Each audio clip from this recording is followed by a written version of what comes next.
வணக்கங்க. இப்போ அரசாங்கம் இந்த டாஸ்மார்க்கை ஒழிக்கணும்னு அரசியல்வாதிங்கலாம் பேசுகிறாங்கல்ல. அது என்ன விஷயம்னு உங்களுக்கு கொஞ்சம் விளக்கமாக சொல்கிறேன். இப்போ இந்த கள்ளச்சாராயன்றது கண்டிப்பாக ஒழிச்சே ஆகணும். அது இனிமேல் இந்த மாதிரி நிறைய பேர் செத்ததை பார்த்துட்டு இனிமேல் ரொம்ப அரசாங்கம் அது நடவடிக்கை எடுக்கும். எவன் அந்த மாதிரி காய்ச்சலாக இருந்தாலும் அவங்கள அடித்து பிச்சு, ஏன்னா நல்லா செய்வாங்க போலீஸ் அதிகாரிங்க, கொண்டு போய் வச்சு அவங்களெல்லாம் பிச்சு எடுத்துடுவாங்க.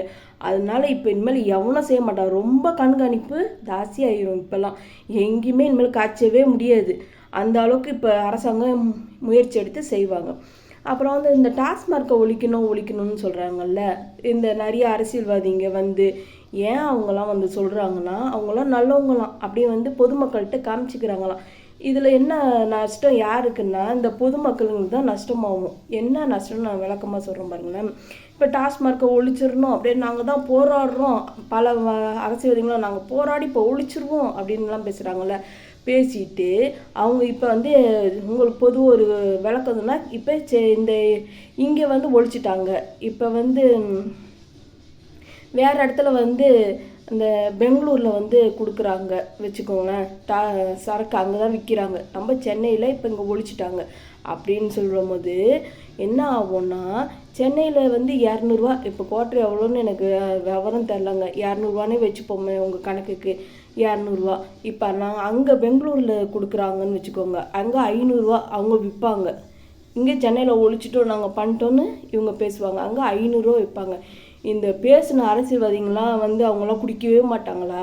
ஏன் இதை யாரும் இந்த மாதிரி உண்மையை எடுத்து சொல்லவே மாட்டாங்க? அவங்களாம் குடிக்கவே மாட்டாங்களா? அப்படியே கொண்டு வரதுக்கு பண்ணுறாங்களா? அப்படிலாம் இல்லைங்க. அவங்களாம் அரசியல் பேசுகிறாங்கங்க.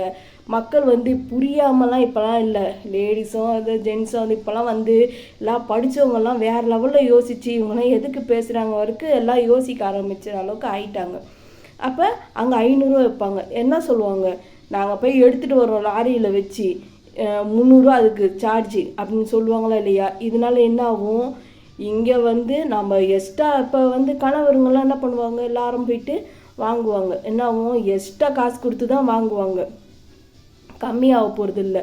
இந்த டாஸ்மார்க்லேயே பார்த்தீங்கன்னா எல்லாரும் சொல்கிறாங்க, அந்த குடிச்சிட்டா என்ன அந்த குடிகாரவங்களை அது பணம் எவ்வளவோ 300ரூவா எக்ஸ்ட்ரா ஆயிரும்.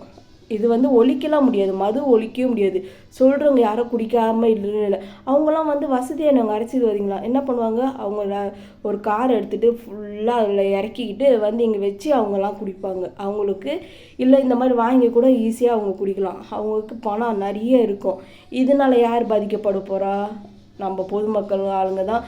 ஏன்னா இவங்க சாப்பிட்ணும். சரி, வாரத்துக்கு ஒரு நாள் குடிக்கிறவங்க கூட இருக்கிறாங்க. இப்போ அந்த குடிகாரங்கன்னா அவங்க ஒரு தப்பானவங்க அப்படின்னு ஏன் எல்லாரும் குத்துற மாதிரி பண்ணுறீங்க? இந்த டெய்லிக்கு குடிச்சு இந்த வீட்டில் திரியிறாங்க பாருங்க, அவங்க தான் தப்பானவங்கன்னு நம்ம சொல்லணும். பொழுதன்னைக்கு பொண்டாட்டி காசை எடுத்துகிட்டு போய் குடிச்சிக்கிட்டு அசிங்கமாக திரிறாங்க பாருங்க, நாதாரிங்க, அவங்க வேணால் தப்பு சொல்லலாம். இப்போ ஒரு வாரத்துக்கு ஒரு நாள் குடிக்கிறாங்கன்னு வச்சுக்கோங்களேன். அவங்க ஃப்ரெண்ட்ஸுங்களோட சேர்ந்து பேசி அவங்க மனசில் கவலைங்கள்லாம் கொட்டி வாரம் ஃபுல்லாக உழைக்கிறாங்க. நம்ம ஃப்ரெண்டுங்களோட சேர்ந்து ஒரு நாள் ஜாலியாக அவங்க சந்தோஷத்துக்கு அப்படி குடிக்காமல் இருந்து இந்த நாட்டில் அப்படி வாழ்ந்து என்ன பண்ண போகிறாங்க? என்ன சாதிச்சுட்டு அப்படியே இந்த உயிர் போகுது? இந்த உலகத்தில் ஒரு வாட்டி பிறந்தோம், நம்மளுக்கு பிடிச்சதெல்லாம் செய்யணுமா இல்லையா? அப்போ அந்த வாரத்துக்கு ஒரு நாள் அவங்க குடிக்கணும், மனசார நம்ம ஃப்ரெண்டுங்கிட்டலாம் பேசணும், ஜாலியாக இருக்கணும். அவங்க சாப்பிட்டு சந்தோஷமாக சிரித்து பேசும்போது தான் அடுத்த வாரம் ஃபுல்லாக அவங்களால உழைக்கிறதுக்கு அவங்களால போக முடியுது. நீ குடிக்கவே கூட அந்த மனுஷனை ஒரு இது பண்ணுற மாதிரி நம்ம அவங்களுக்குன்னு சுதந்திரமாக எதுவுமே வாழ விடாமல் அந்த இது அவங்க உங்கள் காசில் யார் காசுல அவங்க குடிக்கல. அவங்களாம் ஃபுல்லாக வாரத்தில் போய் உழைக்கிறாங்க, அந்த காசு எடுத்து குடிக்கிறாங்க. வாரத்தில் ஒரு நாள் குடிக்கிறவங்களுக்கு கண்டிப்பாக மரியாதை கொடுக்கணும். கெத்து காமிக்கணுங்களே, என் பணத்தை நான் குடிக்கிறேன்டா, நீ யார்டா கேட்குறதுக்குன அளவுக்கு, அப்படி நான் சாப்பிடுவேன்டா தண்ணி அப்படின்னு சொல்கிற அளவுக்கு தான் இருக்கணும். இது என்ன ஆகுது, அப்போ இந்த குடிக்காமல் இருக்கிறாங்கன்னு வச்சுக்கோங்களேன், எல்லா பணமும் அங்கே போயிடுது. எப்படி இப்போ பெங்களூருன்னு சொல்கிறதுனால அங்கே போய் எல்லா பணமும் 200ரூவா இங்கே கிடைக்கிது, அங்கே 300ரூவாய்க்கு கிடைக்கிற மாதிரி பண்ணிவிட்டு இவங்களாம் போய் வாங்கிட்டு வச்சுக்கிட்டு நல்லா சாப்பிட்டுட்டு சந்தோஷமாக சிரிச்சுக்கிட்டு இருப்பாங்க. இந்த ஏழை மக்களுங்களாம் என்ன ஆகுறாங்கன்னா, இவ்வளோ பணத்தை போட்டு தண்டமாகி திருப்பி அழுகுற அளவுக்கு ஆயிரும். இது மது ஒழிக்கலாம் முடியாது. இது வேணால் எல்லாரும் அரசியல் பேசிக்கிட்டு இது பண்ணிக்கிட்டு திரியலாம். இப்போ விஷ பாட்டில் இருக்குது, அதை எடுத்து குடிக்க சொல்லுங்களேன். செத்துருவோன்னு தெரியுதுல்ல, குடிப்பானா? குடிக்க மாட்டான். அப்போ அதே மாதிரி தான் மது. இதை ஒழிச்சிடணும் அதுவும் அதே மாதிரி தான் நீங்கள் சொல்லணும். சரி, இதுவும் இருக்குல்ல பக்கத்துலேயே விஷ பாட்டில், எடுத்து குடிச்சிட சொல்லுங்களேன். எவன் போய் குடிப்பான்? குடிக்க மாட்டான். அப்போ அவனுக்கு தெரிஞ்சு தான் அவன் பண்ணுறான். அதை நாங்கள் ஒழிச்சிடணும் அதெல்லாம் நடக்காதுங்க. இது உண்மையாக நான் ஒன்றும் இந்த குடிக்கிறவங்களுக்கு இது சப்போர்ட்லாம் இல்லை. இது உண்மையாக வாழ்க்கை நடைமுறை வாழ்க்கைக்கு நடக்காது.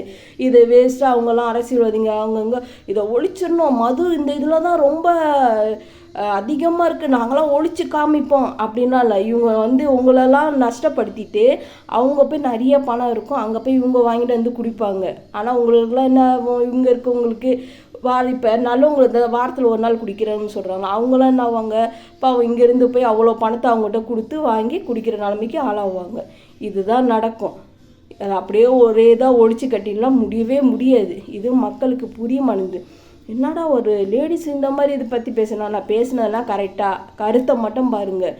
நீங்கள் இது இப்படி பேசிட்டு நீங்கள் தப்பாக கமெண்ட் ஏதாவது போட்டால் கூட எனக்கு வருத்தமே இல்லை. நான் தெளிவாக உலகத்தை புரிஞ்சுக்கிட்டு அது உள்ள இதுதான் நியாயம், இப்படி தான் இருக்கும் அப்படின்னு தான் நான் பேசுனே தவிர, நானும் இப்போ சும்மா நான்லாம் அரசியல்வாதியா? நான் சீன் போட்டு மதுவை ஒழிச்சிடணும் அப்படியே இதை பண்ணிடணும் பேசிட்டான், வீட்டில் போய்ட்டான் ஃபுல்லாக அங்கேருந்து சரக்கு இறக்குங்கடா, காரு ஃபுல்லாக நான் ஏசி ரூமில் படுத்துட்டு ஜாலியாக குடிச்சிக்கிட்டு இருக்கேன் அவங்கக்கிட்ட இப்போ சும்மா போய் நடித்தேன்டா. இதுதான் உலகம், இதுதான் நீதி. அதுங்களாம் நம்பிடுச்சுங்க இந்த மது ஒழிக்க வந்துட்டாங்கன்னு. கருவும் அதுங்க இப்போ போய் அங்கே போய் காசு கொடுத்து இங்கே ஒழிச்சிட்டோம், அங்கே போய் காசு கொடுத்து வாங்குதுங்க பண்ணு நம்மளே கேலி பண்ணி சிரிச்சுக்கிட்டு அவங்க ஜாலியாக சரக்கு அடிப்பாங்க. இதுதான் நடக்கும். இது நம்ம எல்லாரும் பிடிச்சிக்கணும். ஆனால் கள்ளசாரைன்றது கண்டிப்பாக ஒழிச்சாகணும். அது ஒழிச்சிருவாங்க. நம்ம என்ன இப்போ ஒழிச்சாகணும் அதெல்லாம் சொல்கிறதுக்கு? இப்போ அது வேறு லெவலில் போயிடுச்சு. கண்டிப்பாக அது எங்கே இருந்தாலும் அவங்களெல்லாம் பிச்சு எடுப்பாங்க. போலீஸ் சுற்றிக்கிட்டு போய் பிச்சு எடுத்து கண்டிப்பாக அதெல்லாம் நடவடிக்கை எடுப்பாங்க. நன்றிங்க.